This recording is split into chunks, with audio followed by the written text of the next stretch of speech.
jury, the defendant, and all counsel. You may continue. Good morning, Dr. DeMarte. All right, yesterday we talked a little bit about some of your work that you did with sexually violent persons, right? That's correct. And also the psychosexual risk assessments that you did? I don't believe we spoke about those. You did but those? I have done those. Okay. And so, and we were talking about dealing with people who have sexual issues, right? Yes. Okay. And when you are doing these evaluations with these people, it is generally post-arrest, isn't it? Yes. And so they've already been in trouble with the law. That's correct. But you would agree that before they get arrested, these types of people will do things to evade getting arrested, right? That's correct. And you're familiar with, based on this experience, you're familiar with sexual deviancy, right? Yes. Can you tell us what sexual addiction is? Sexual addiction or sexual deviancy? Sexual addiction. Sexual addiction is the addiction to sexual behavior. All right. And what about pedophilia? Can you tell us what that is? Sure. Pedophilia is defined in the DSM as an interest to prepubescent children, a sexual interest. Sexual interest. Okay. All right. I want to go back to your CV to talk about your conference presentations. Do you need a copy of it? Yes. Okay.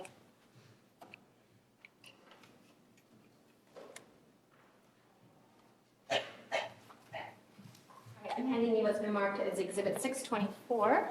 Thank you. You're welcome.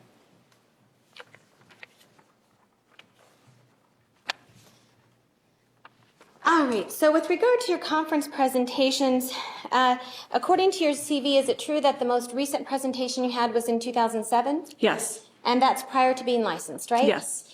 And that type of presentation was a poster presentation, right? Yes. Meaning, what is a poster presentation? It's presenting research data at a conference. Okay, and that research data is presented on a poster, right? It's in an exhibit kind of form, yes. All and right. there's a bunch that it's usually in a large area, and there's a bunch of researchers that are presenting their data there. Okay, and so people can walk around and view what's on these exhibits, right? And discuss the data, yes. All right, but it's not actually standing up in front of your peers and actually presenting in a lecture type format, right? Not in a lecture format. And prior to this one, you had another poster presentation in 2006? Yes. And that had to do with empathy and disregard for others in children exposed to intimate partner violence. Is that right? That's correct. And was that part of some of your studies with regard to your thesis, master's thesis? Yes.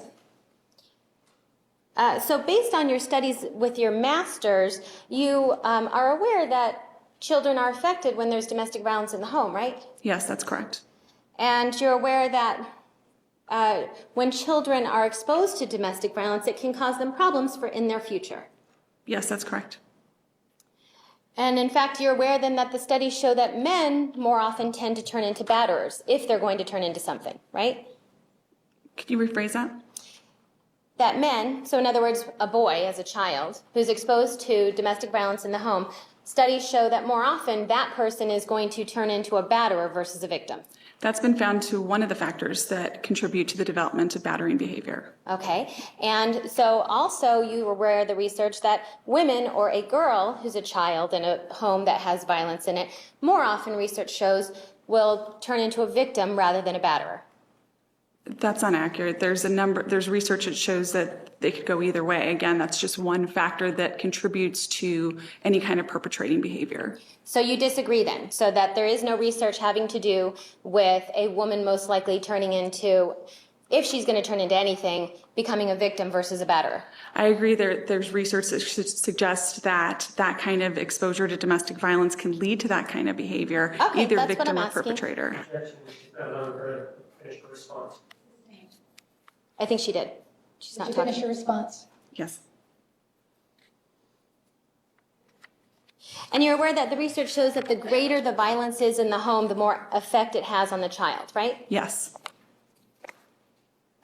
And prior to that, you did another poster presentation in 2005, right? Yes. And before that, it looks like you have 4 other presentations that are earlier than 2005? Yes. And 3 of those were poster presentations?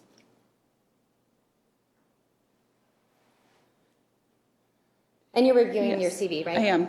Yes, that's correct. Okay, and one of those was a paper presentation. Yes, And in these 4, you were not listed as the lead presenter in any of them, right? that's correct.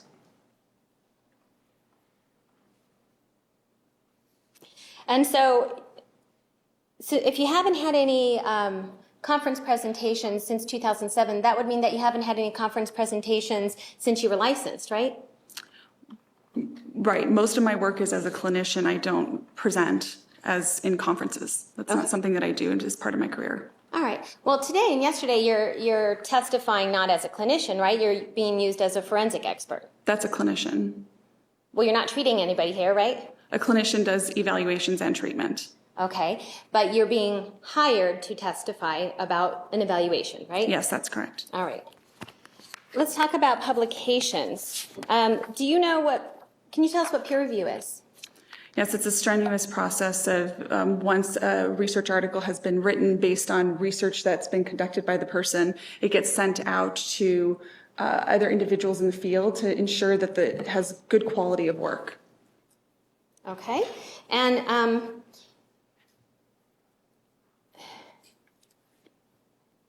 you have, well, let's see, you have 2 publications listed in your CV, right? That's correct. One from 2004 and one from 2006? That's correct. And both of those, you are not the lead author, right? That's correct. And both of these are prior to becoming or getting your license, right?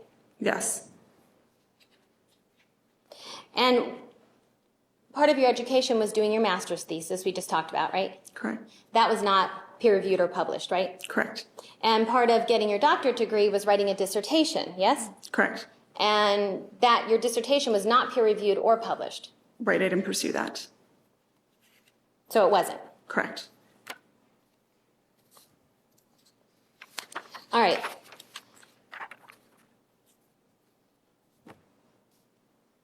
Now, currently you are in your own practice, is that right? Yes. And that's after you left Bayless Behavioral Health? Correct. What was the reason for leaving Bayless? Wanted to start a private practice.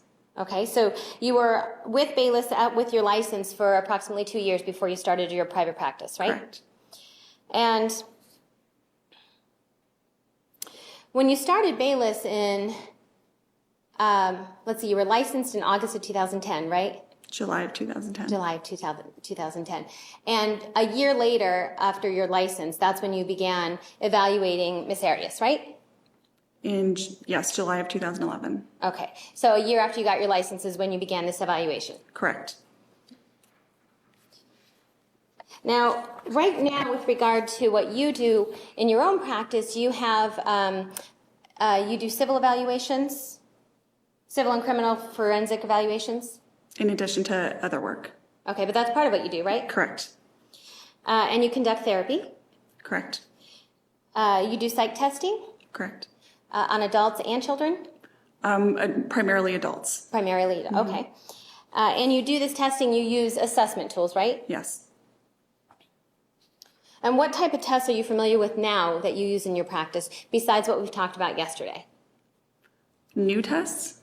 Any other testing tools that you use in your practice now that we didn't talk about yesterday? I listed a number of them yesterday. There's several that I didn't list yesterday just because I asked you if you wanted me to continue. You said no. So I use the same kinds of tests, some new tests potentially in my new practice. I use what's called the R bands. Okay, what's that for? Neuropsychological damage. Okay. And anything else new? New? No. Okay. All right. Now do you have any other doctors working for you? I have 2 psychologists that work under my contract Is that a contract with the county? with the state The state. What kind of contract is that? to do disability evaluations. Okay. And so those are licensed psychologists, right? That's correct.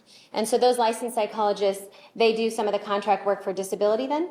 Under my contract. Under your contract. And do you also do that too? Yes. All right. As part of having your own practice, you have an advertisement, don't you? Advertisement? Yes. In Psychology Today? That's a website. It's a website, but it's not, it's a website, yes, but you also, in addition to Psychology Today website, you also have your own website My talking private about your website. practice, right? Yes. Okay. And so the website Psychology Today it's an advertisement, isn't it? Talking about what you do? Yes. Do you have to pay to post on this? I have not paid. Do you have to? I haven't paid thus far.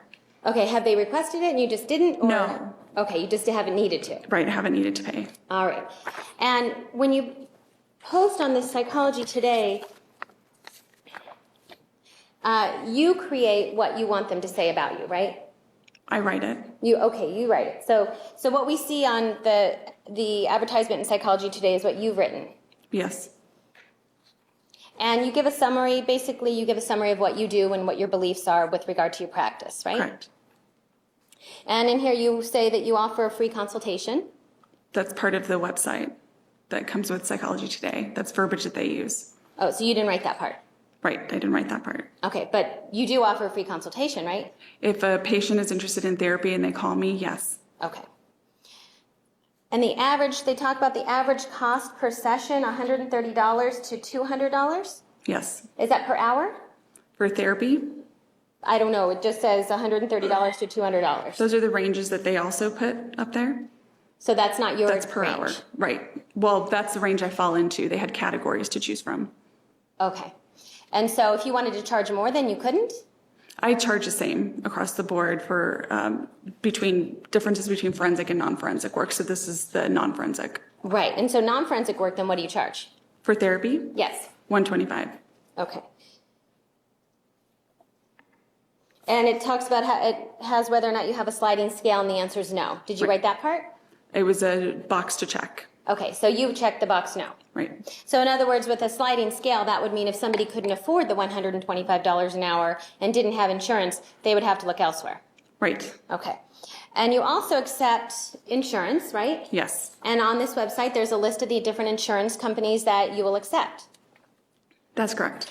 And isn't it true that if somebody walks in with insurance, you're contracted with that insurance company to accept less per hour than what you would get if somebody just walks in and paid you cash? We're required to follow the contracted rate. Right, and the contracted rate is less than what you would get if somebody walked in paying cash. Right. Do you know approximately how much it is, or does it vary? It varies. Okay, but it's less than $125 an hour. It is. For some, not for all. Okay, but it's less than what you would charge privately. For some, So sometimes with insurance, you're going to get paid more than what you would get if they walked in the door paying cash? not more, equivalent. Oh, equivalent. Okay. And I want to contrast that then with your forensic service, because this advertisement, like you told us, is just with regard to your non-forensic services, right? I don't believe I said anything about forensics in there. It's possible. Okay. Well, when we're talking about money and things like that. Oh, that's Is that correct. right? Okay. So forensic services, that means that you are hired to evaluate somebody and you're getting paid by either a prosecutor or a defense attorney or a plaintiff's attorney, something like that, right? Or the court. Or the court, right? Correct. Okay. And in forensic work, you charge $300 an hour for testimony, right? Testimony. And $250 an hour for non-testimony? Right. And is there another charge? Well, $300 also for pretrial interviews. Okay, so $300 an hour. So yesterday when you're testifying and then today you're making $300 an hour, right? That's correct. And you'd agree that's significantly more than somebody who walks in to get therapy from you. That's correct. So if you're doing forensic work, that's going to bring you in a lot more money than it is somebody coming in off the street for therapy. From an hour-to-hour basis, yes. Yes.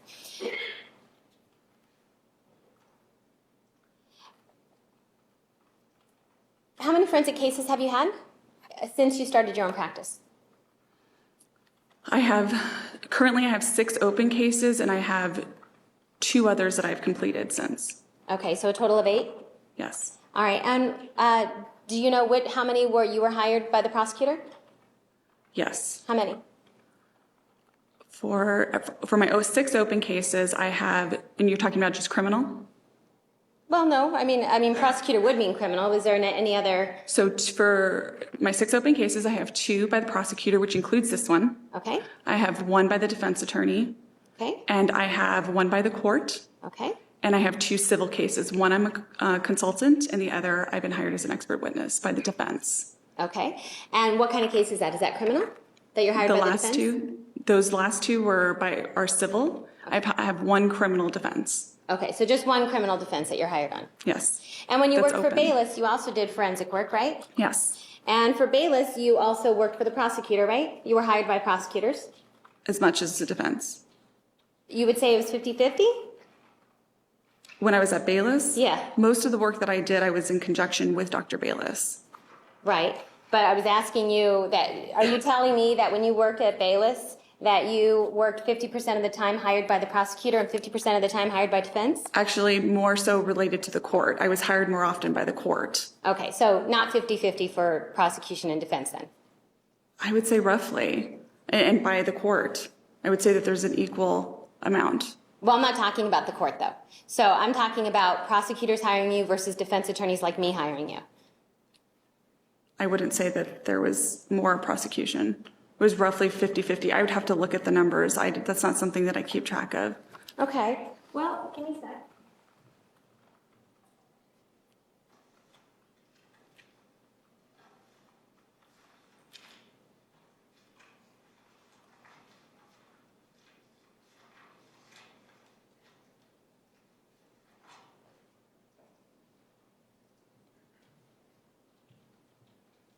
All right, you remember when we did an interview with you, the defense, Mr. Nermi and I interviewed you Yes. in January of 2013, right? Yes. And we talked a little bit about this issue, right? Yes. And at that point in time, you told us that you had 2 cases with criminal cases with the county attorney's office, right? Correct. And only 1 with the defense, is that right? Correct. Okay. So not just 1 with the county attorney's office. Well, when I'm speaking about this case and another, that's consistent with what I just gave you right now. 2 cases with the county Would you attorney's like me to office. review it again? I have 6 total cases open right now. Okay. When we interviewed you, Yes. you talked about having 4 cases, criminal cases. Let's talk criminal, okay? Okay. Okay, you told us that you had 4 criminal cases, right? I would review your notes on that. Does it say 4 criminal cases? It does say 4. So including this one? Yes. Judge Arias says you can provide her with a transcript. Yeah. She's attempting to impeach her for recollection. Approach, please.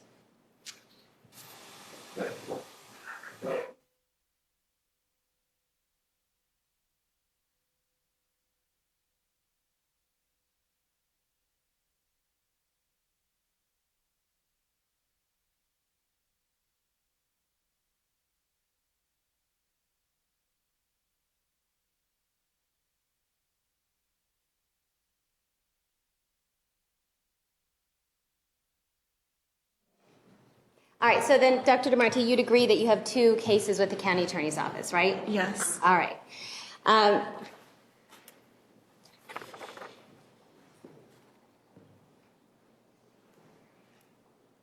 you told us that you spent 12 hours speaking with Miss Arias, is that right? Yes. But you spent additional time over that to review the materials, didn't you?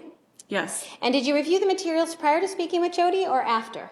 There was a lot of material, so I reviewed some of it before, some of it during, and some of it after. So while she's talking to you, you were also reading the materials? Oh, let me clarify. What I mean is during the same day, so not while she was talking to me, but maybe later that day or between sessions.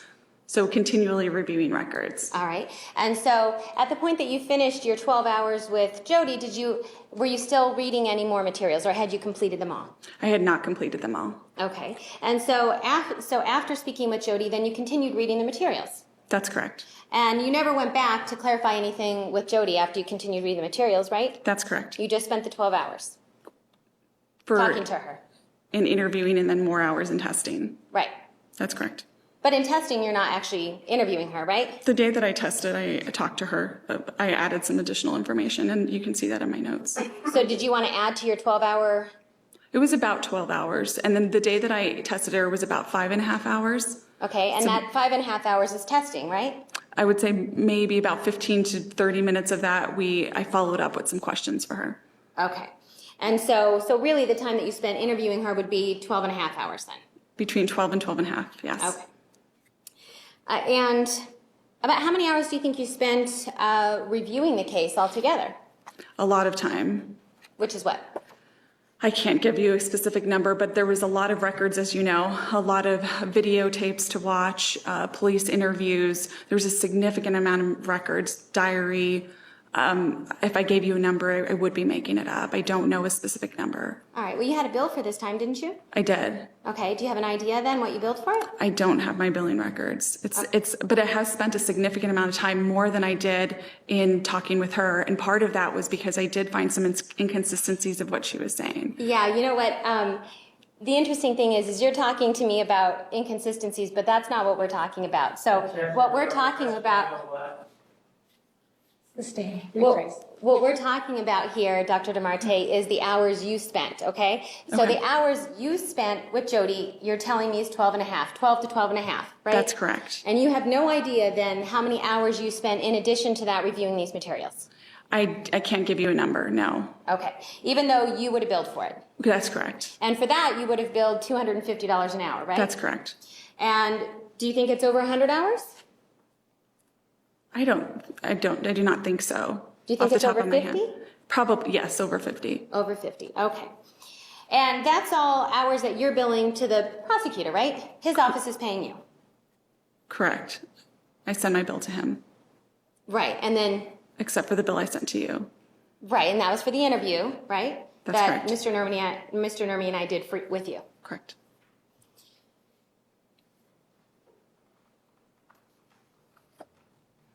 Besides speaking to Jodi for 12 or 12 and a half hours, you spoke to one other person, right? Yes. And that was Stephen Alexander? Yes. That was about 30 minutes, right? Correct. And that's it? Correct. You didn't speak to anybody else? I did not speak to anybody else. You didn't do any other interviews? That's correct. And so all of the information that you have is based on your psychological testing, right? And? That's part of it, right? That's part of it. And the materials you reviewed? Correct. And a 30-minute conversation with Travis's brother? And behavioral observations. Okay, and a 30-minute interview with Travis's brother, Yes. right? Okay.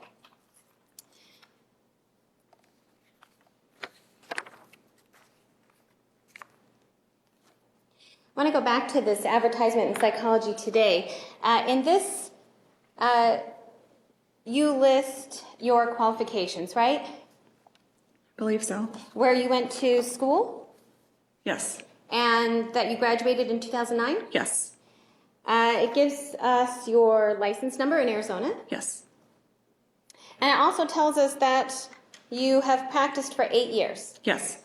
But as we established yesterday, you've been practicing as a psychologist really for just 3 years. Isn't that true? Yes. Okay. Since 2010. Yes. And in your advertisement, you don't clarify what you mean by practice here. You just claim 8 years. Right, because they don't have a space for that. Okay, so it was okay to put 8 years, and even though it's really only been 3 years that you're practicing as a psychologist. That's an incorrect statement. I have not been practicing for 3 years. You've been practicing as a psychologist longer than that? You're adding the word psychologist to it. I've been Right. practicing since 2004. Well, so you've been practicing since 2004, but that was as a student, wasn't it? In 2004, yes. And you were supervised at that time? Yes. Okay, and so when you say practicing, starting in 2004, what you mean is you're practicing as a student who's being supervised by somebody who's actually licensed. Right, and what that means is that I see my own patients. It's not as though the supervising psychologist is sitting in the room participating in the treatment or evaluation. But you're being supervised. Yes, right? I'm being supervised. You're not allowed to do it without supervision. That's correct. And in fact, starting in 2004, that was when you had your master's, right? That's incorrect. When did you get your master's? 2005. Okay, so you talked that you've been practicing even before you had your master's. You just had your bachelor's then. I was in school seeing patients on a regular basis. In school, earning your master's, right? Earning my master's. Okay, so when you're earning your master's, you only have a bachelor's degree. Yes. Okay, so you consider having your bachelor's degree working towards your master's as practice. Yes. Okay, and when you get your master's, you also consider that to be practice, that you're practicing. Just like other master's level counselors. Right, but you didn't have a license, a therapist license, right? Because it was unnecessary.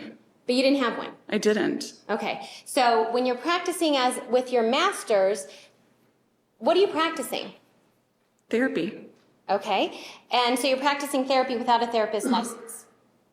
Right, that happens all the time. That's part of what happens in this field. Okay, well, you're aware that Alice LaViolette, you spoke of her yesterday, right? Yes. And that she had her master's. Yes. And in fact, besides her master's, she has a therapy license, right? Yes. And that's what she practices, right? Yes. But you were doing it without a license. You were waiting for your doctorate and your psychology license. I wasn't waiting. I was going through the process of achieving my doctorate. And part of that is that we do therapy and evaluations throughout the years. Okay. So when somebody comes in or calls your office from this advertisement and asks about your years in practice being 8 years, do you clarify with them that absolutely. this is a master's level practice and psychology is only 3 years? As it lists on there, it shows when I got my license. So yes, absolutely. You can clarify with them if they ask. If they ask. Right. If they ask about my years of experience. In fact, I did that 2 weeks ago with somebody. Okay, and you had to clarify it with them, right? They had a lot of questions about my background. Yes, and I provided that information. Okay.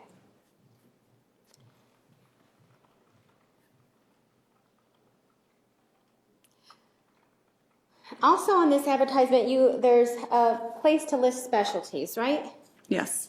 And you have listed under specialties testing and evaluation, right? Yes. And you've been doing that since 2004. Correct. And personality disorders. Yes.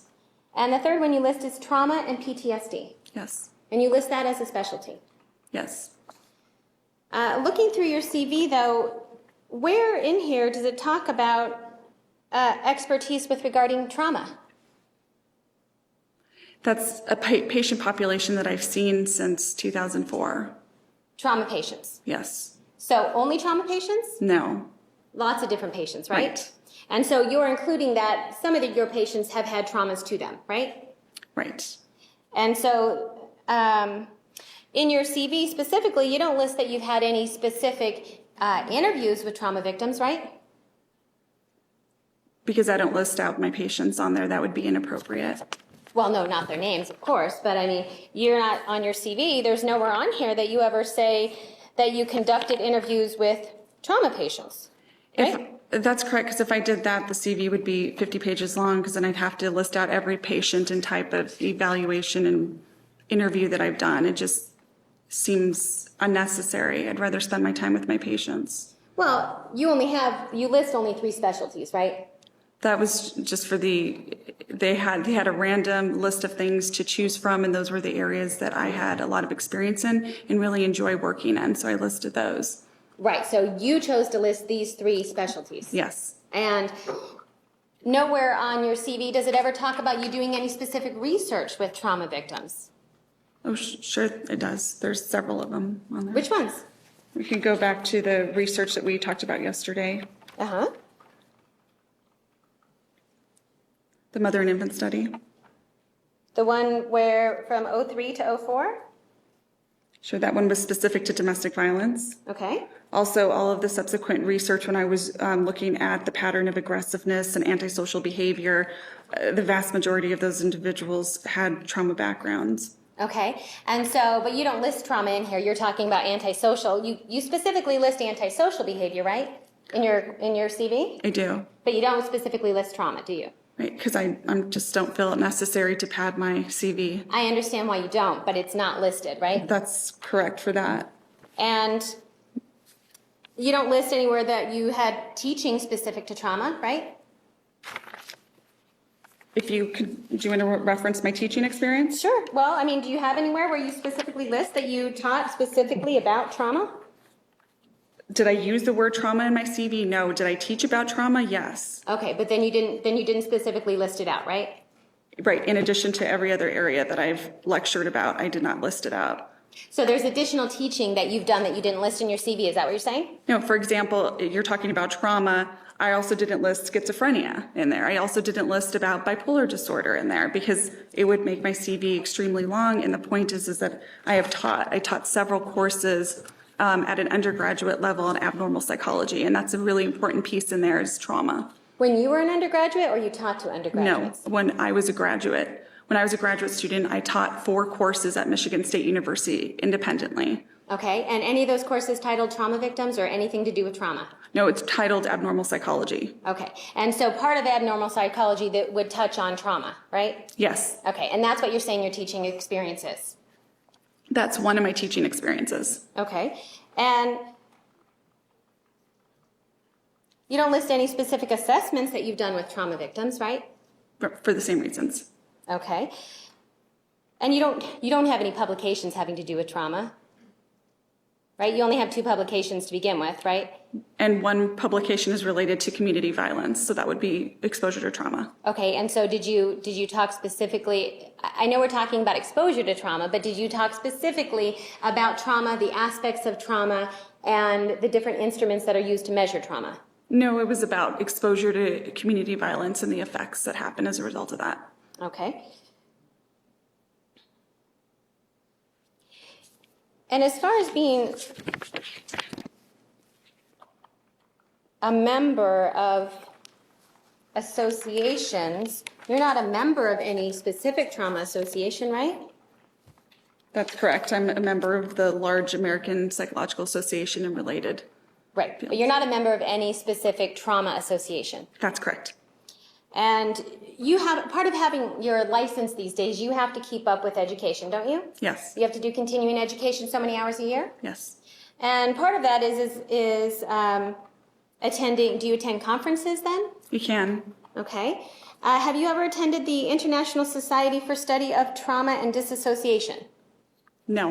You ever read that journal? I can't say off the top of my head. All right. Did you ever read the Journal for International Society for the Study of Traumatic Stress? I can't say what journals I've read. I read journal articles multiple times a week. Okay. But you can't specifically tell us that you've read either one of these specific trauma journals, right? I don't know. Have you ever even attended the International Conference of Violence, Abuse, and Trauma? It's given every year. I don't believe so, no. Okay.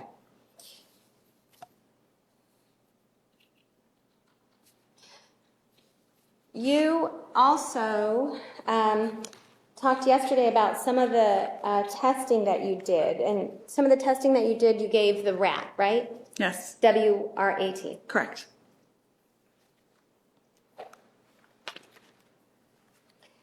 And you took, and when you talk about the 5.5 hours you spent doing testing, is that part of the 5.5 hours? Yes, It's a pretty simple test though, right? that's a very quick test. Okay. And I think you described yesterday, is it just them being able to read words? Yes, And so you wanted to give this test to make sure that she could ultimately do the MMPI, correct. because you wanted to make sure she can read. Right. But prior to giving her the RAT, you had at least reviewed some of the material, hadn't you? Yes, And you had seen some of her journals? yes, And so from her journals, you see that she can write, right? yes, And in fact, she's really, you said, well, she writes quite a bit, right? yes. And based on that, you were still concerned that she couldn't read? I wasn't concerned. I was engaging in good practice of ensuring that she would be able to do it. So despite reading all her journals and despite talking to her, you felt it was good practice to administer a test to make sure she can read. Yes, especially since it's such a brief test. So you wanted to make sure she could read. Yeah, yes, And you also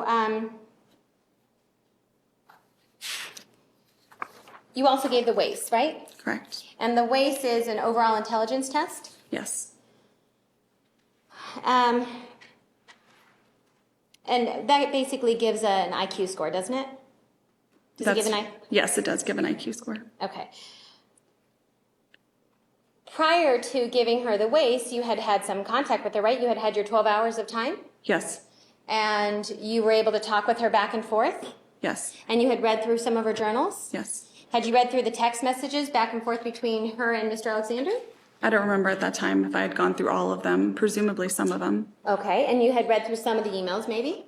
Yes, And so at that point in time, seeing her being able to follow conversations and having 12 hours with her where you're talking back and forth with her, you were still concerned that she had some kind of mental deficiency? you're using the word concerned. I was being comprehensive. There was information in the data be in the records. It suggested that she had a sense of immaturity, and that's something that I observed also. So the sense of immaturity means that she had a low IQ. Is that what you were worried about? I was curious about what that immaturity could mean because it could mean a broad variety of things, and so I wanted to be comprehensive and rule it out by giving an IQ test. Okay, so comprehensive IQ. All right.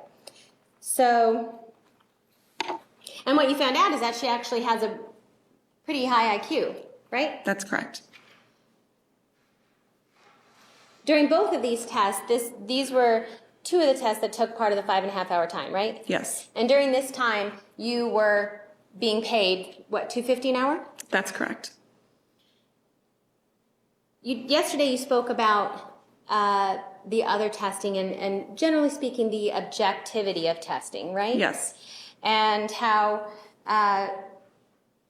you also spoke about having a lack of compassion when you're conducting these tests, right? And interviewing people. a lack of compassion. Right. Can you clarify what you mean by that? That you don't have a lot of compassion when you're doing these interviews, right? What I said is that I don't walk in having compassion for the person immediately, and that it's possible to have compassion. It's okay. So it's possible to have compassion. Okay. But you were talking about making sure that this was a very objective test, right? Yes. And any interviews that you do would be objective Yes. as possible. Yes. So in that way, the test scores would mean a lot to you, wouldn't they? If they're objective? Yes. Yes. It's another data point. Okay. Well, everything's a data point, right? Right. I mean, if you talk to somebody over here, if you read something over here, you would classify all of that as data points, right? I agree with that. Okay. And so when you're doing these testing, you were talking about how these tests, different tests that you can do, are objective. Ultimately, these tests are computer scored, right? Correct. And so the tests that you performed, the TSI and the MMPI, those are the two ones I'm talking about. Okay. Okay. Those are computer scored, aren't they? The MMPI is computer scored and the TSI is scored by hand, the version that I have. Okay, so you didn't computer score the TSI. That's correct. You could have, right? There's versions out there. That's not the one I had. Okay. So you didn't have the Pearson version? Did you have a different version? What I mean by that is there's different scoring sheets. The scoring sheet I had was a two-way scoring sheet. When you write on it, it kind of scores it behind the scenes automatically, and then you just have to tally up some stuff versus imputing it into a computer. Okay. So you did it with hand scoring then? Yes. All right. But you would still consider that objective? Yes. So just because somebody does hand scoring doesn't mean it's a subjective test, right? Unless the data is altered. If it's done per protocol, yeah. Okay. Yes. Yes. So in other words, if the person is hand scoring and done per protocol, you would agree that that's objective. Yes.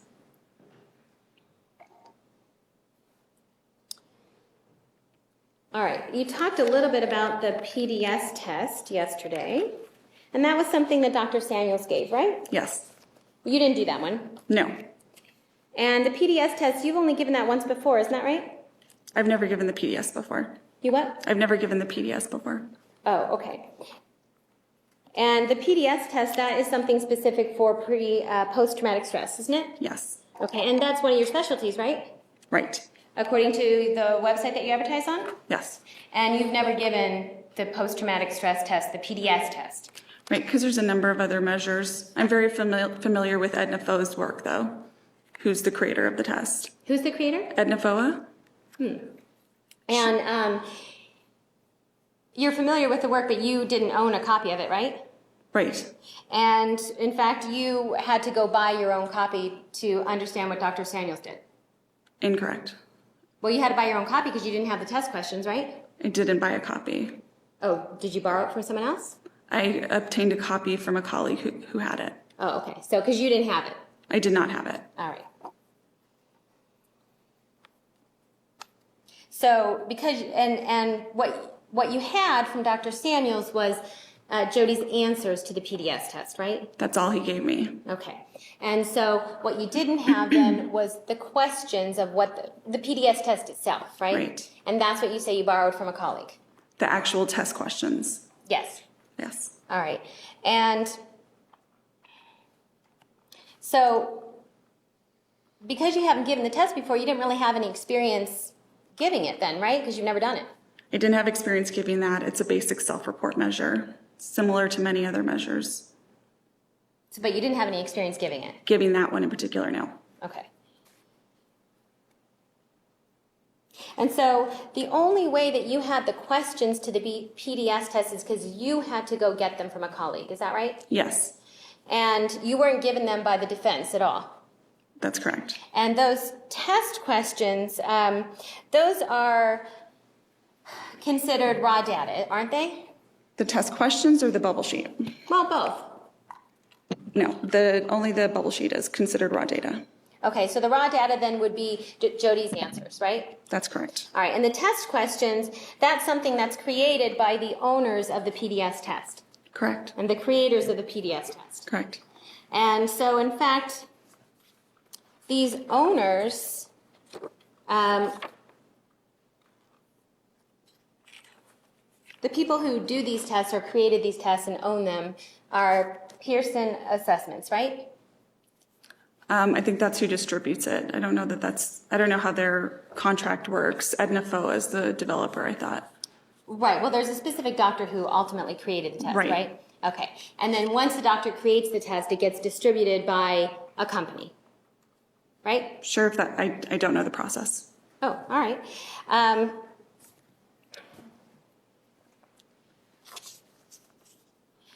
The company that owns the test now, and if you look at the PDS test, it has Pearson on it. Do you Yes. need to look at it? No, I'm aware of that. Okay. And so Pearson would be the people who have the copyright on this test, right? I'm not familiar with the laws pertaining to that, who has copyright, whether it's the developer of the test or Pearson. Okay. Well, It's outside of my scope of knowledge. all right. You've certainly seen different tests before, right? I mean, Yes. you've seen the MMPI, right? I've seen many tests.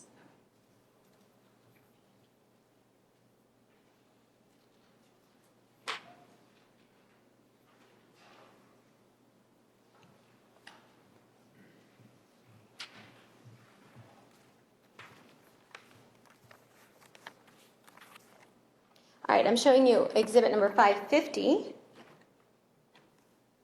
That's the front page of the PDS, right? Yes. And you're talking about Edna Foa, right? Yes. And you see at the bottom it says Pearson. Yes.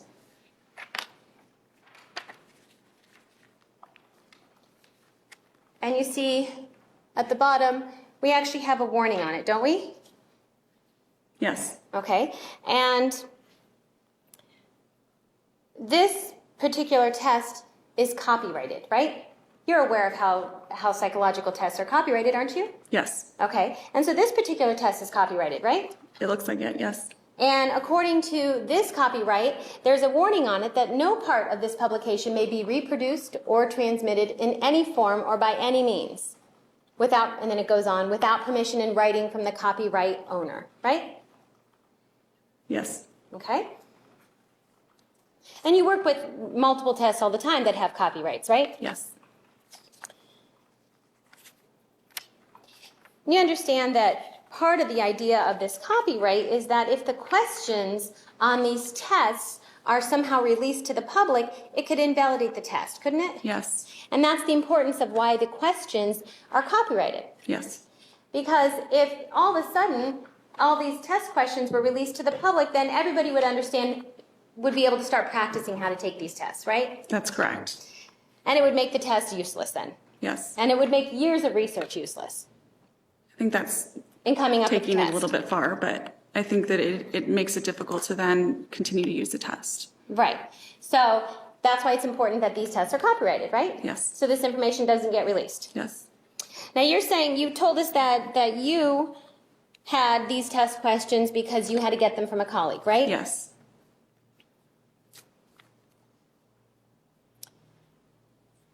And in cross-examination of Dr. Samuels, are you aware that Mr. Martinez presented exhibit number 533? He notified me of that Okay, so he notified you that he was using the test questions, right? after the fact. After the fact. Yes. After the fact that he did it. Yes. Okay, so when he This is typed up, right? This isn't what the actual test looks like, right?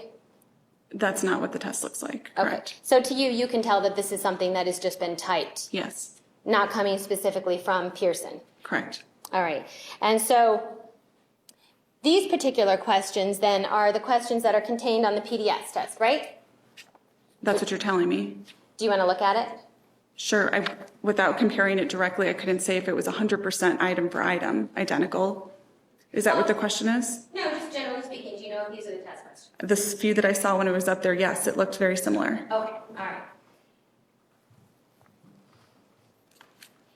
And the only way that Mr. Martinez had these test questions is because he got them from you, right? I didn't give them to him, no. You never gave him the test questions? We reviewed them together. Oh, okay. So you didn't let him take home a copy. That is correct. He did not take home a copy. So at the time that you reviewed them together, he would have been copying them down, right? To get them word for word? At the time that we reviewed him, we were sitting there and we were talking about the concept of PTSD. We were talking about the PDS, the test, and reviewing it together. And he asked to see the items so we could understand what I was talking about.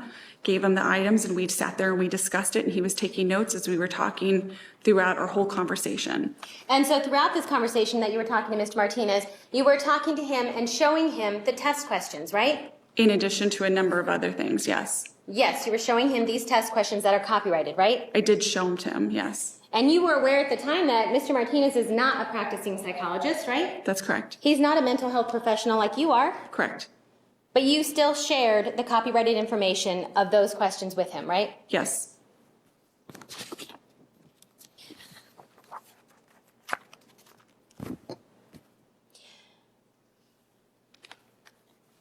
All right, part of the PDS test, the part that you did get from Dr. Samuels was what you referred to as the raw data, right?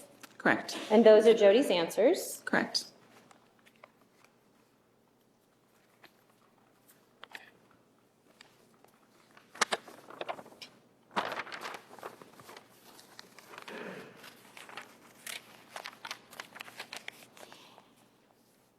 And during this test is broken up into different parts, isn't it? Are you referring to the PDS? Yes. Yes. And it's broken up with part one, it's discussing traumatic events, right? Yes. And in discussing traumatic events,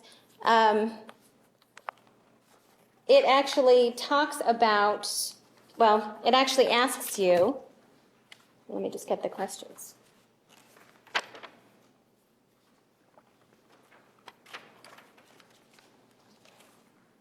It's asking questions about different traumatic events the person might have experienced, right? Correct. And if one of the traumatic events was not listed in the list on the test, it asks the person to list what traumatic event in addition they have, right? Yes. And you see that, again, this is Exhibit 550. You see that Jodi answered that question, repeated emotional and psychological abuse, right? Correct. And you talk about, on part two, it asks for a description of the trauma that's bothering them, right? Say that again. On part two of the PDS test, it's Yes. talking about a description of the trauma that's bothering them. Can you show me what you're referring to? Sure. Do you want to see the questions or? Whatever you're referring to.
so you're talking about part two of the test, right?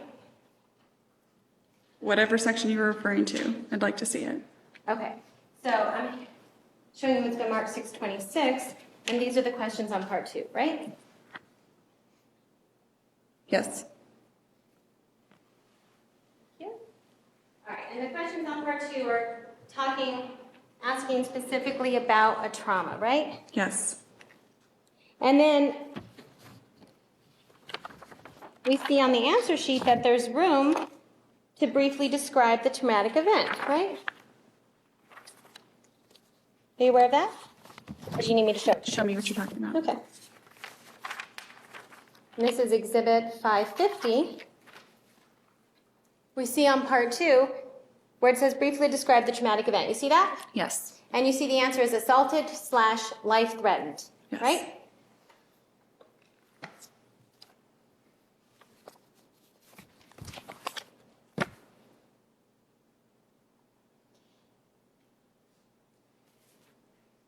And according to what Jodi has said to you, Travis assaulted her, right? Are you talking about On the night June of the 4th. killing? Yes. Yes, according to what she told me. And according to what she told you, she felt her life was threatened. Yes.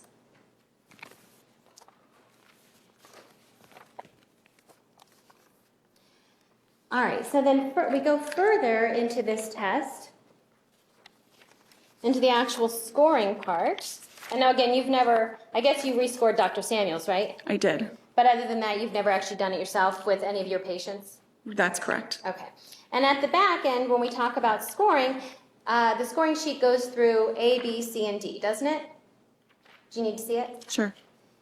Are you talking about Dr. Samuels? I'm just talking about the PDS test. The PDS test scoring sheet, this is what we're looking at, That's right? a hand scoring sheet. Yes.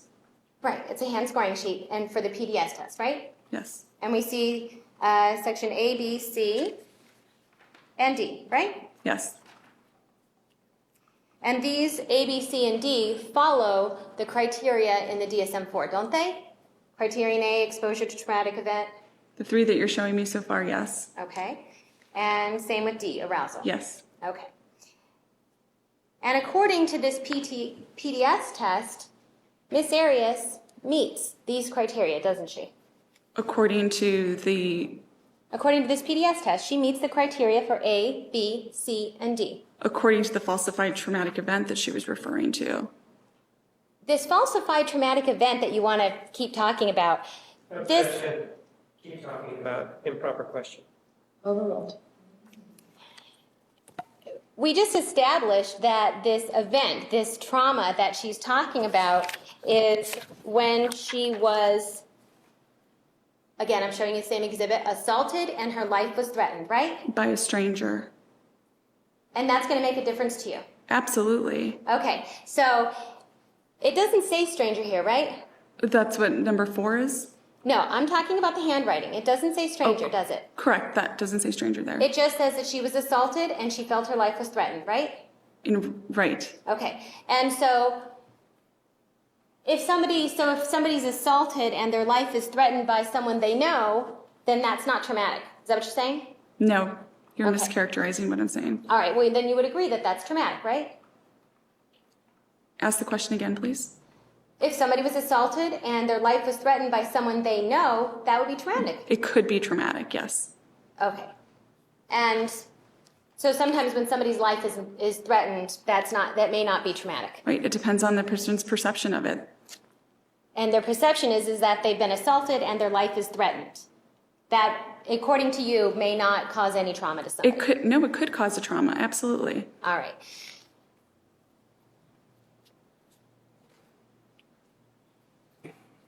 Oh, also with regard to this PDS test, we see on the bottom, there's in a scoring sheet,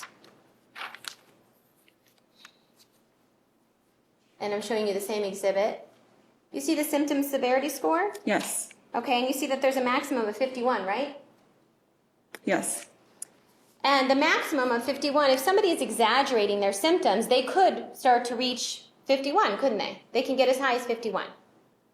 It's possible. And even if they're not exaggerating their symptoms, it's possible for them to get to 51. True. But Jodi was nowhere near 51, right? According to that sheet you just showed me, no. Right.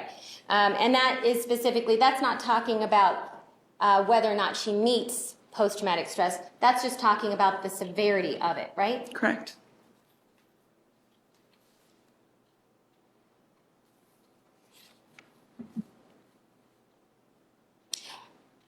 And I think we've established you didn't try and give her this test yourself, right? Correct.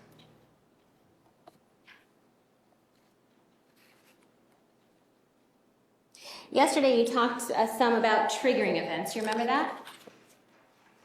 Triggering events? Triggering events? What specifically are you referring to? Well, you mentioned triggering events, right? Related to what?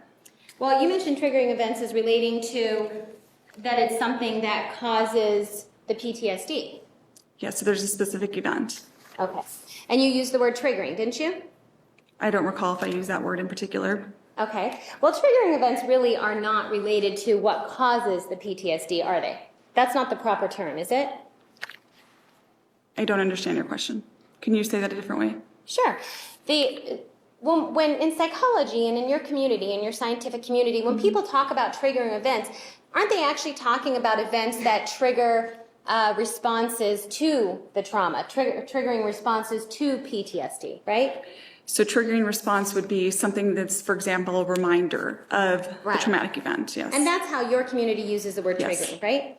Your community does not use the word triggering when they're talking about a specific event or events that caused PTSD. Events, say that again in a different way. Your community does not use the word triggering event, when it's talking about something that is causing the PTSD. It's possible that people use that terminology.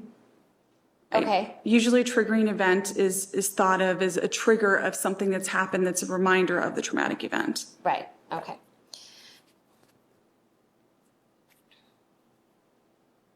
And you'd agree that when PTSD is diagnosed in somebody, it doesn't have to come from one specific event, does it? It could come from any events. Right, and in fact, it can come from either one specific event or it can come from multiple events, can it? It can come from multiple events. And so or it can come from the multiple events and then the final event, right? It can come from any one of those. PTSD can be diagnosed from any of those events, right? Yes. All right, and so that would be kind of similar to our soldiers who are coming home from the war, right? From different wars. You're aware that soldiers a lot of times are getting diagnosed with PTSD? Yes. And sometimes these soldiers who are getting diagnosed with PTSD, they've never actually been physically harmed themselves, have they? Correct. And they don't need to be physically harmed themselves to experience PTSD, do they? Correct. And in fact, they don't have to specifically discuss one event that they saw in a war that causes their PTSD, right? They'll discuss many events if they were exposed to many different traumatic events where they felt like their life was in danger or they heard of someone's life being in danger and it elicited that same fear response. Right. So they can talk about many events and they can still be diagnosed with PTSD. Right. If their symptom presentation is actually associated to those events, yes. Okay.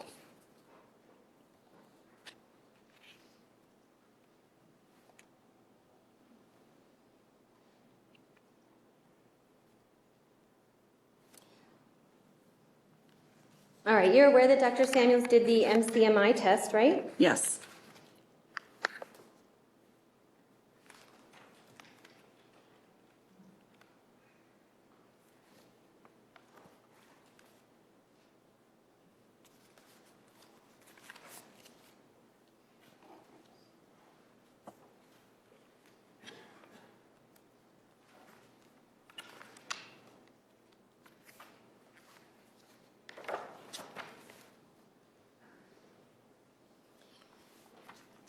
All right, and the MCMI test, you did not give the MCMI test to Jodi, right? Correct.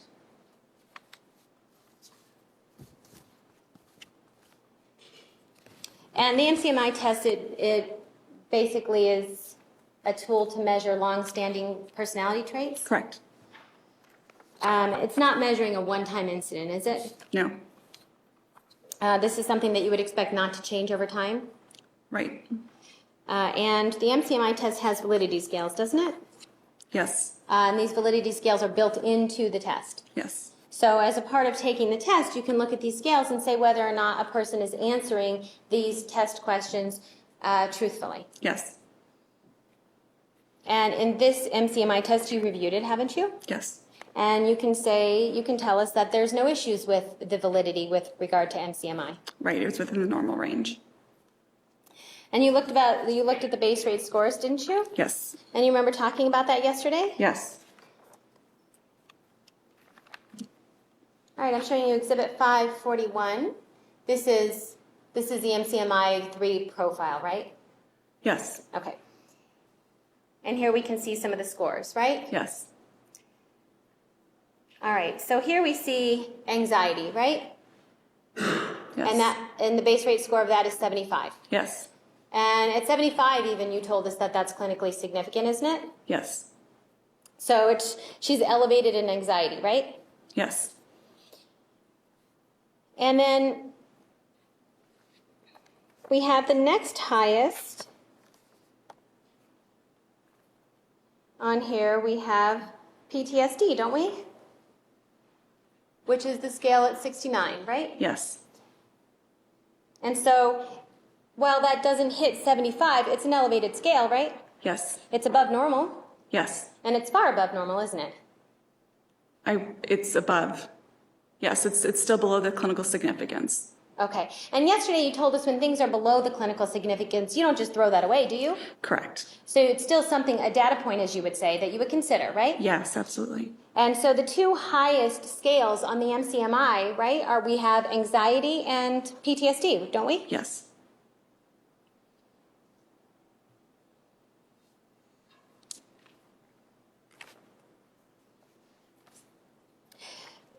The other thing, let's look at two more scales, actually. Let's look at desirability.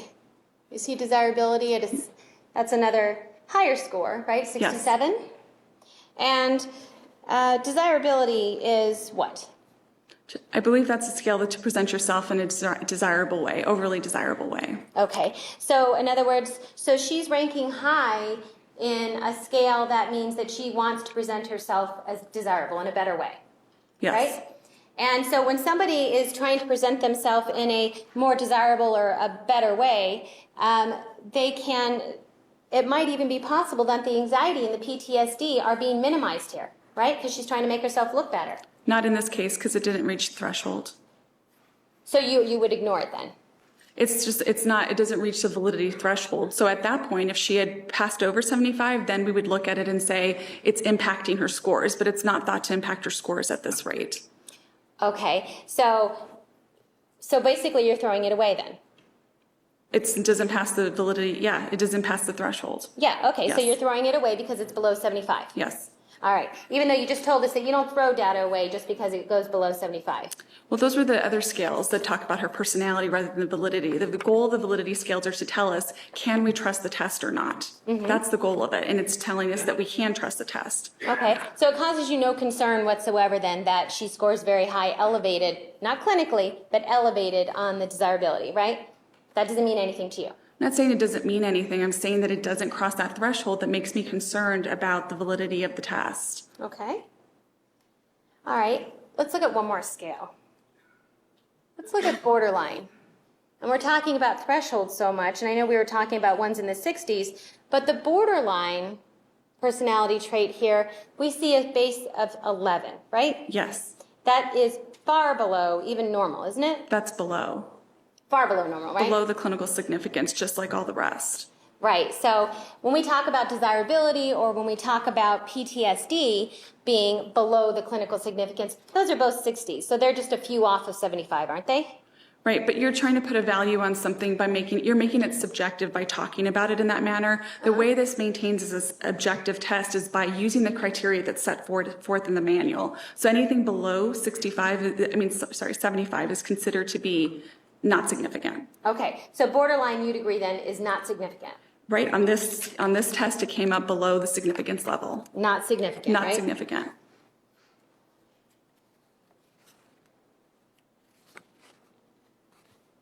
All right, you also, let's see, you did the actually, You're not finished with that.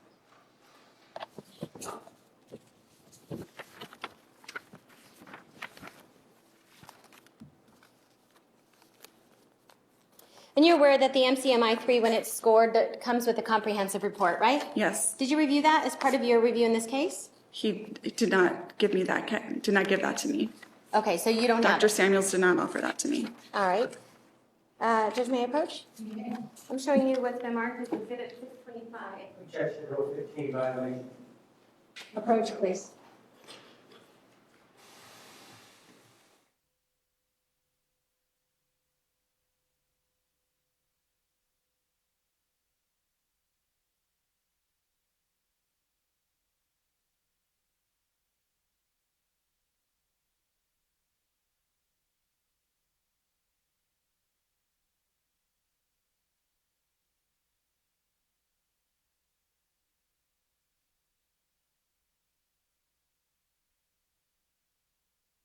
We're going to take a 10-minute recess. Please be back in the designated area at 10 minutes after 11.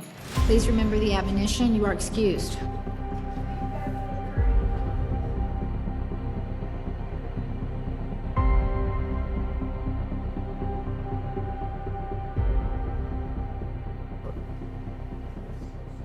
Approach, please.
Hi, Dr. DeMarte. We were just finishing up talking about the MCMI, right?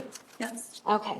And with regard to the MCMI that Dr. Samuels conducted, you're aware that there was under Axis, well, you talked yesterday about Axis 1 and Axis 2 diagnoses, right? Yes. And under Axis 1, according to the MCMI, the diagnosis was none other specified, right? In addition, there was more access, and they were rule outs. They were not diagnoses. Anxiety disorder, right? Anxiety disorder, I believe it was NOS. Right. And what does NOS stand for? Not otherwise specified. Okay. So, in other words, so they're talking, so the diagnosis was anxiety with nothing specific with it, right? It's anxiety disorder, NOS. Right. And then for Axis 2, that's where we talk about personality disorders, isn't it? Yes, but you missed the other Axis 1 disorder that was listed. Right, but I'm talking about Axis 2 now. Okay.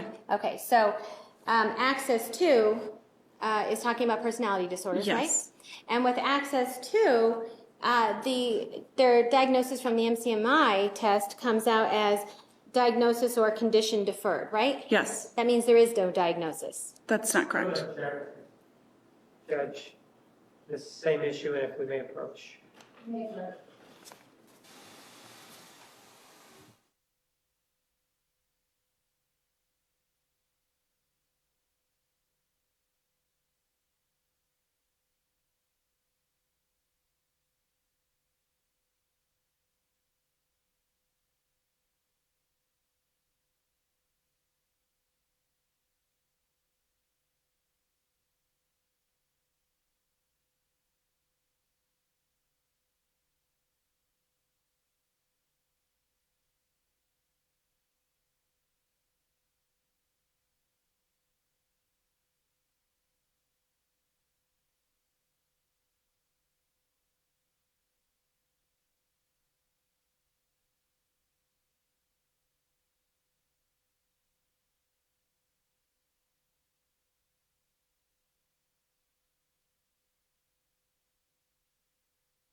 Okay, Dr. DeMarte, we're talking about the MCMI, right? Yes. Okay, so let's see if we can get through this. The MCMI ultimately produces a diagnosis, doesn't it?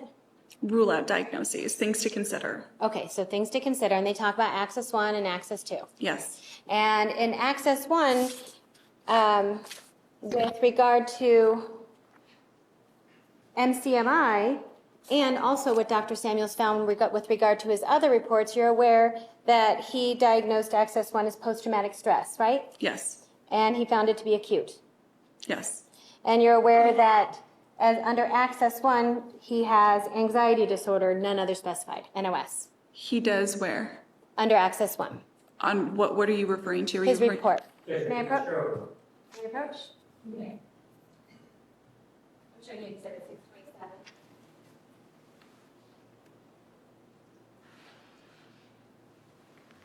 Okay. And so under Access 1, he also has anxiety disorder. Yes. And under Access 2, you're aware that based on the MCMI, the diagnosis was personality disorder NOS. Yes. So there was no diagnosis for borderline, right? It was personality, just NOS, indicating that there was the presence of a personality disorder. Right. It's not specifically indicating borderline, is it? Yeah, that's correct.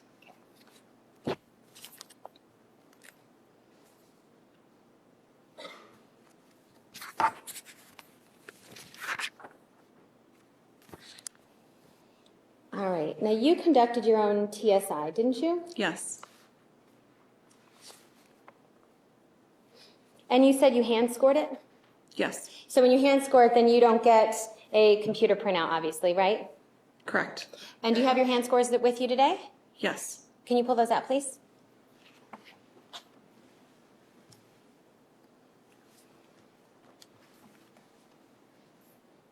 Can I have them? I'm going to mark them. What do you want? You want data? I want the information that you would get once you score it. So You want the scale scores? Mm-hmm. It's only this side of the paper. Yes.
All right. I'm handing you what's been marked as Exhibit 628. This is your hand scoring, right, of the TSI, part of the TSI scales, right? Yes. Okay, which scales are those? Which scales? Well, is that all the scales that you look at under the TSI? Yes. Okay. And you have part of the worksheet you show a raw score, right? Oh, on here? Yes. Yes. And then you also show what the T-score is. Yes, that's correct. And the T-score is what you plot into a graph. Yes. And the T-score is what we've kind of been talking about this morning is when it gets plotted into a graph, you're looking at that number whether or not it's clinically significant. Yes. Okay. And this particular TSI test, when did you give it? August 12th, Of what year? 2011. 2011? All right. And you gave the TSI 1, right? Yes. But at that time, the TSI 2 was available, wasn't it? Just recently had been put out. So it was available. Yes. And the TSI 2 is the more updated version, isn't it? Yes. And was there a benefit to you to use an outdated test? To use an outdated test? Yes, to use the TSI-1 had- versus the TSI-2. There was no benefit. It had just been released. Okay, so So there was no benefit to it. there was no benefit to using the old one. Right. Okay, but you still chose to use the old one. The other one wasn't available to me. You just said it was released. It was released, but it wasn't available to me. So in other words, if you wanted to, you couldn't go and get it?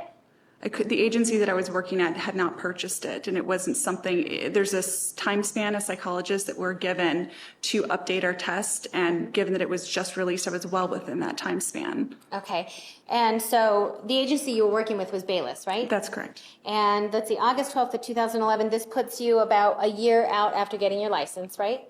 Yes. And so a year out after getting your license, you're conducting this TSI test, and you're using... You didn't ask Bayless to go and get the updated one? No. So you were just content using the one that is been revised, the one that had not been revised? The other one had just been released. Right, so you were content using the one that was Yes, I not thought revised? this was adequate. All right. When you gave the rat and the waist, though, you used the updated versions of those, didn't you? Yes. Same thing with the MMPI, you used the updated version? Yes. Okay, Which had been out for several years. okay, but those were all updated for you? Yes. All right, let's look at the clinical scales on the TSI. There were several elevated scales, weren't there? Yes. And one of the scales that's elevated is AA. Can you tell us what that means? Related to anxiety. Okay, and she was elevated on that, wasn't she? Yes. And the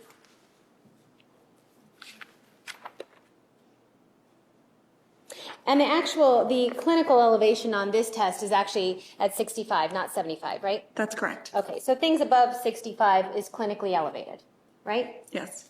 And so clinically elevated was anxious arousal. That's what you were saying relates to anxiety? Yes. And you also found that depression was also elevated, right? Yes. And depression was elevated to 78. Is that what you got? Yes. And we also have DA. What is that? Can I reference my notes? Sure, if you need to. Sure. That's the avoidance subscale. I'm sorry, it's the what? Avoidance subscale? Okay, defensive avoidance. Does Yes. that sound right? All right, and so defensive avoidance, and that's avoiding what? What is that talking about? Avoidance in general. The TSI doesn't specifically identify a specific trauma, so it's just general avoidance type of behaviors. Okay, and so under general avoidance type of behaviors, it's elevated at 66, right? Is that what you got? Yes. Okay. And then we have DIS. What's that? Do you need to refer to your notes? Yes, I'm referring to my notes. Okay. I should let you know that. Dissociation. Okay. And so dissociation, that was also elevated, wasn't it? Yes. And that was elevated to 73. Correct. And then we also have SC. What's that? And are you I'm referring to my notes. Sexual concerns. All right. And that was elevated to 80, right? Yes. And then we have DSB. Do you know what that is? It's another sexual scale. Okay. And that was elevated, wasn't it? Yes. And we also have ISR. Can you tell us what that is? It's related to identity. Okay. Impaired self-reference? Yes. Okay, so does that have to do with when somebody does not view themselves in a positive manner? Impaired self-reference is self-concept, kind of related to the idea that I was speaking about yesterday. Okay. So you'd agree that it also can mean low self-image, right? It's more related to self-concept. So not related at So all to identity. self-image. There's some overlap. Okay. And so there's some overlap with self-image and self-esteem, right? Yes. And this one was also elevated to 83, wasn't it? Yes. And the elevation of that means that there is a impaired self-reference, right? Yes. Or that she has a lower self-image or lower self-esteem. Those overlapping ideas, right? And identity confusion. You're saying Self-concept and identity. so impaired self-reference also has to do with identity. Yes. Okay. Which is self-concept. All right. And the scale, when it goes up to 83, as high as that, it doesn't tell you identity or self-image, right? Correct. It doesn't parse it apart. Okay.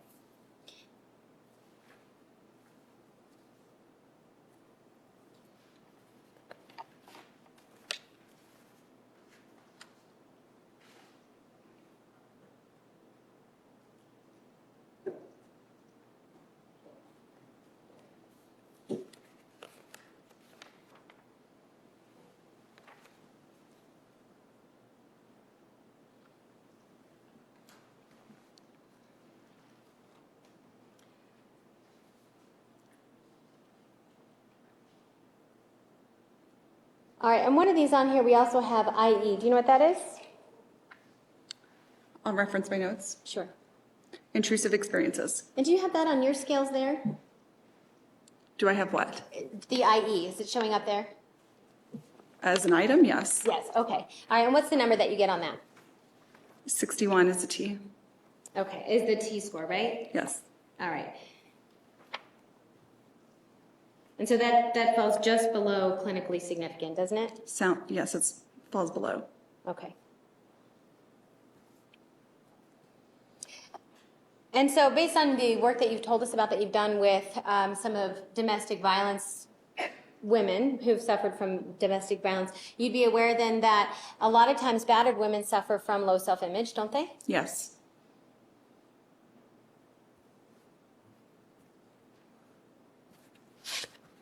And yesterday you talked to us about whether or not you personally believed Jodi exhibited any behavior of low self-image, and you said no, right? Right. But this test result speaks differently, doesn't it? No. Well, it doesn't. You just agreed with me that it doesn't parse it out, right? With regard to the impaired self-reference. Right. It refers to both. Okay.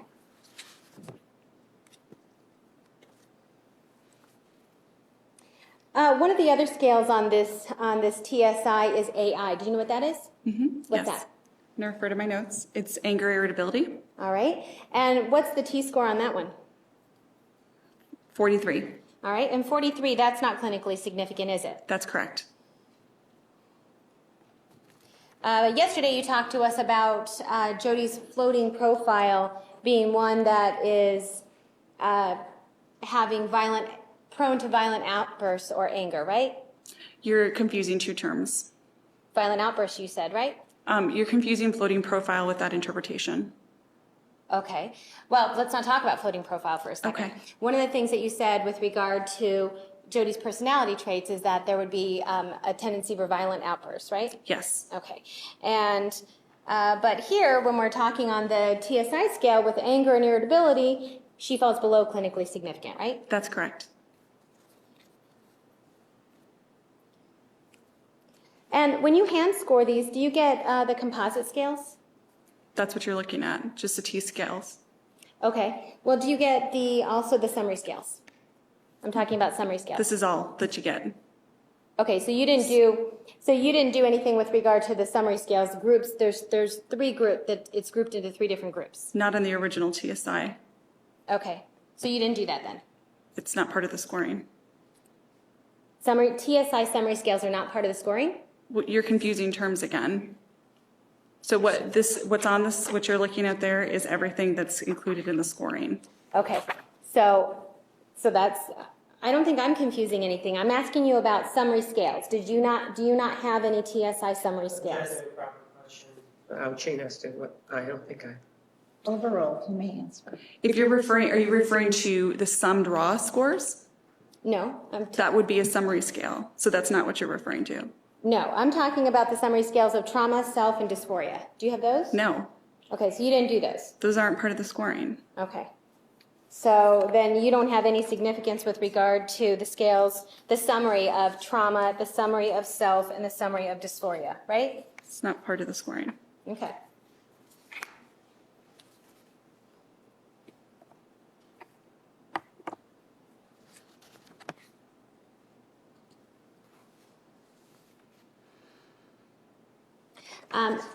And the TSI or trauma test, that is a test that can indicate PTSD, right? It can indicate Because PTSD. trauma is a part of PTSD? Yes. And based on these test scores, we're seeing a elevated anxiety, right? Yes. An elevated depression, right? Yes. An elevated defensive avoidance. Yes. And so based on those items, don't those items also speak to PTSD?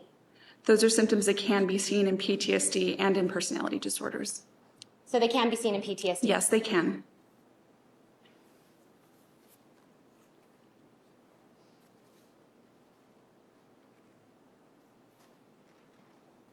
All right. So you talked to us a little bit about your experience with domestic violence, right? Yes. And that some of these patients that have come into you since you were training in 2004 and then after you've been licensed, that these patients have had issues with domestic violence in their lives, right? Yes. During this time that you're seeing these people, you're not, I guess there's one part in your CV where you specifically talk for 2 months that you're interviewing domestic violence women, right? Women who suffered from domestic violence, right? Which aspect of the CV are you talking about? I'm talking about the 2 months that you spent doing the unstructured interviews. Those were for perpetrators.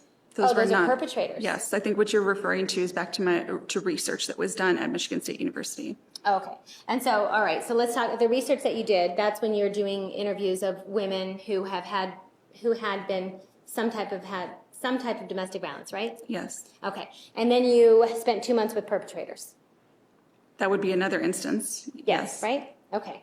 And other than that, in your CV, you don't specifically talk about assessing domestic violence, right? Correct. And during these times when you're either doing research or other than the 2 months that you spent with batterers, you're not assessing domestic violence relationships, right? That's incorrect. So you're assessing domestic violence relationships? Frequently. And what are you doing to assess them? It's several times when people come into me either for therapy or for evaluation. Part of my job is to determine whether they've been exposed to domestic violence, and secondly, whether it's actually had a negative impact on them or not.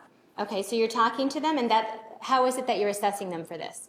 By asking them questions related to domestic violence and related symptoms, in addition to all the other questions that I ask about their life. Okay, and what research is it that you rely on to form the knowledge to make assessments regarding domestic violence relationships? Can you say that again? Sure. What research is it that you rely on to form the knowledge to assess domestic violence relationships? If you're talking about a specific diagnosis, or are you talking about whether it's present or not? I'm talking about the research that you rely on to form the knowledge to ask these people about their domestic violence situations and to ultimately form an opinion about what type of relationship they're in. Sure, I rely on Lenore Walker's research. There's a number of different researchers out there that talk about domestic violence and how it causes... Besides Lenore Walker, who else do you rely on? There's no particular author off the top of my head that I tend to turn to all the time in terms of domestic violence specifically. So can you name at least one other than Lenore Walker? Not off the top of my head. All right, and so Lenore Walker, let's see. That's who you talked about yesterday, right? Yes. Can you tell us, okay, so are there any books that you've read recently with regard to domestic violence that you rely on?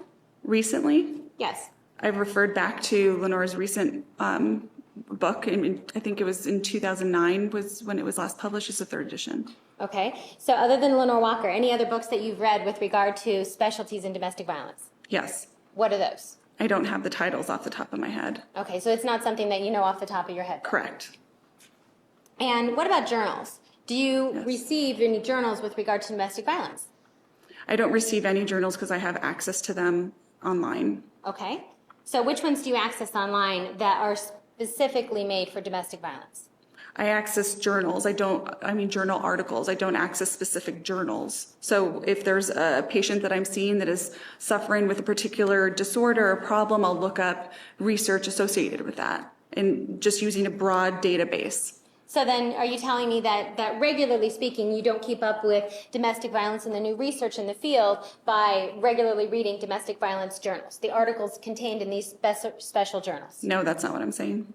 So you do then regularly keep up with domestic violence journals?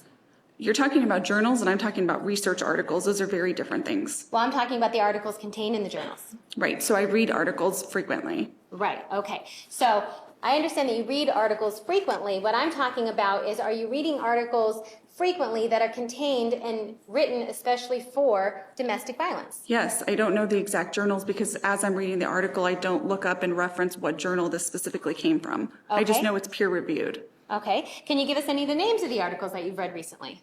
I don't commit those to memory. Okay. So when was the last time you read one of these? Last week. Okay, and you don't remember the name of it? I don't commit these things to memory. I have a full patient load that I see on a weekly basis. That's not something that's important to me to keep the title of it. Okay. And you don't remember the journal that you got it from?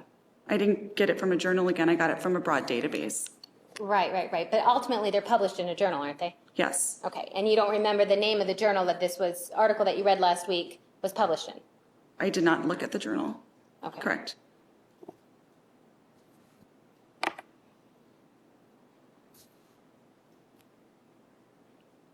Now, you told us yesterday that in your experience, in your knowledge, you don't believe that Jodi is a battered woman, right? I believe there's inconsistencies in her report. You told us yesterday, that's not what I asked you. You told us yesterday that based on your knowledge and experience, you don't believe that Jodi fits a battered woman, right? Battered women syndrome, correct. Okay. And you relied on, when you were talking about that with us yesterday, you relied on work that's been done by Lenore Walker, right? That's correct. And that's something that we just talked about today, Lenore Walker. Correct. And the work that you relied on with regard to Lenore Walker, she first published articles when? Do you remember her first book? I believe it was back in 70s. 79? 71, sometime in the 70s. Okay. And so if you're familiar with domestic violence, and then you would also be familiar with the fact that there had been many revisions and additional research done after Lenore Walker published her book, right? The original book, yes. Okay. It's very controversial. Yes, and in fact, there's been lots of other research done with regard to domestic violence and battered women since then, hasn't there? Yes.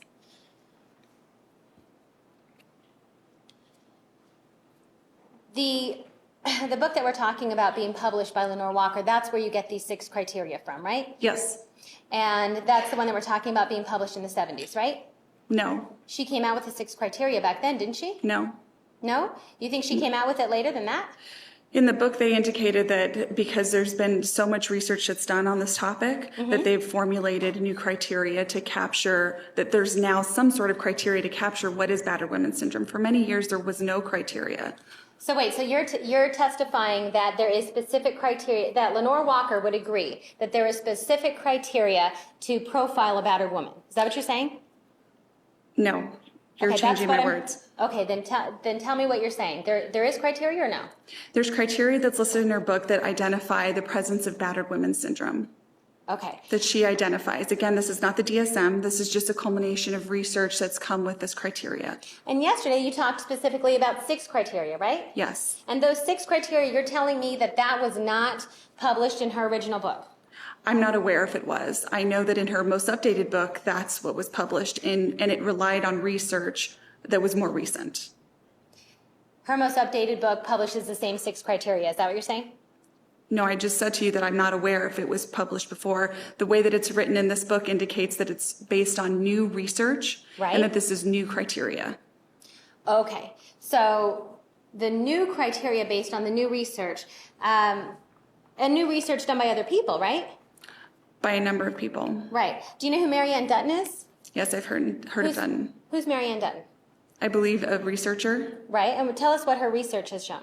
I don't know off the top of my head. Well, you know that she's a leading researcher in battered women syndrome, right? I don't know off the top of my head. Okay, well, then perhaps you know that she has done updated research with regard to battered women syndrome, right? It sounds like you have some information about that. Do you know that? I'm not aware of her name specifically, as I highlighted earlier. I don't commit that to memory. Okay, well then maybe do you commit to memory that the updated research with regard to battered women syndrome actually takes a global view at it now? Are you aware of that? What do you mean by global view? Well, that it shows that the more likely diagnosis for battered women syndrome is PTSD. Are you aware of that? I'm very aware that PTSD and battered women syndrome have been used together. Yes. Okay, and are you aware then that with the updated research, even Lenore Walker isn't using those 6 criteria anymore? Are you aware of that? Those 6 criteria include PTSD. Are you aware that Lenore Walker does not even use those 6 criteria anymore? That seems inaccurate. So you're based not aware on the of that? criteria. That doesn't sound accurate. Okay, so you disagree then? Yes. And you've never met Lenore Walker, have you? No. Okay.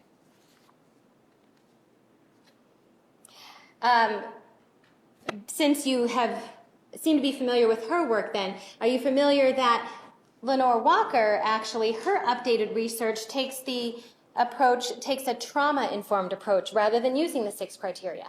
No, I was not aware of that.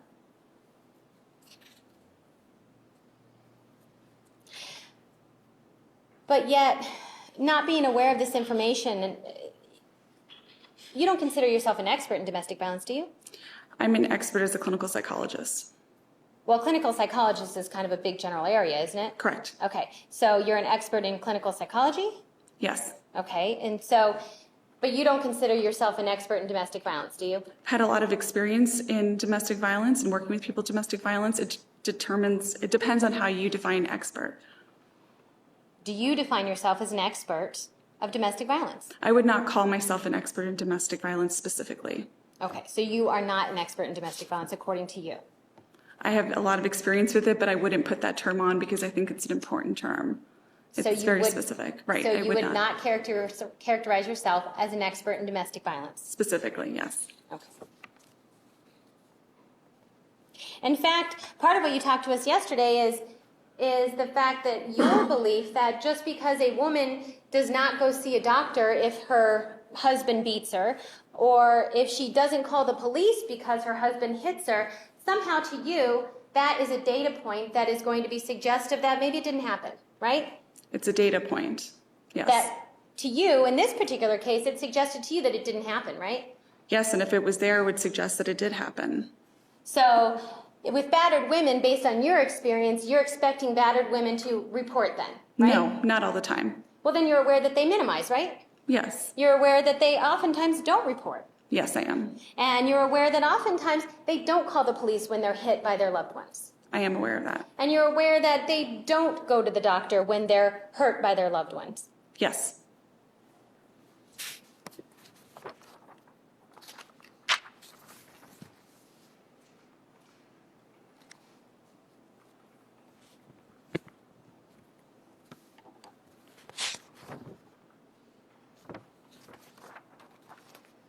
You talked a little bit about yesterday about the fight or flight syndrome, right? Yes. Okay. And being a psychologist, you know about the brain, right? Correct. And that's what you study, right? Correct.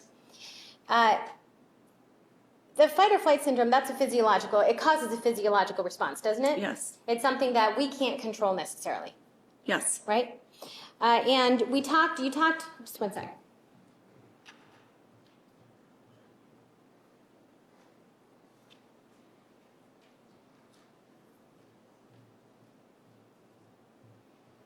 This is going to start a whole new issue I don't know if you All want right, to we'll take it take right the noon recess a little early and we'll start early.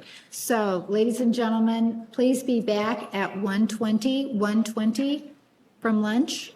Please remember the admonition, you are excused.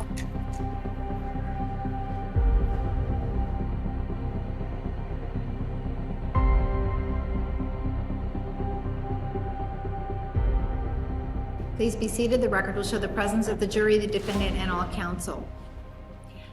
Ladies and gentlemen, an issue has arisen that will prevent us from going forward today, so I'm going to be dismissing you for the rest of the afternoon. We'll see you back here tomorrow morning at 9:30. I also want to make you aware that April 26th is a Friday. We discussed having court that day.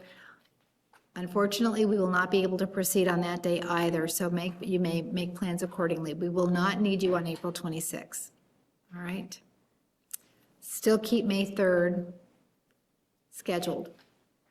Are there any questions? Thank you for your patience and understanding. We'll see you tomorrow at 9:30.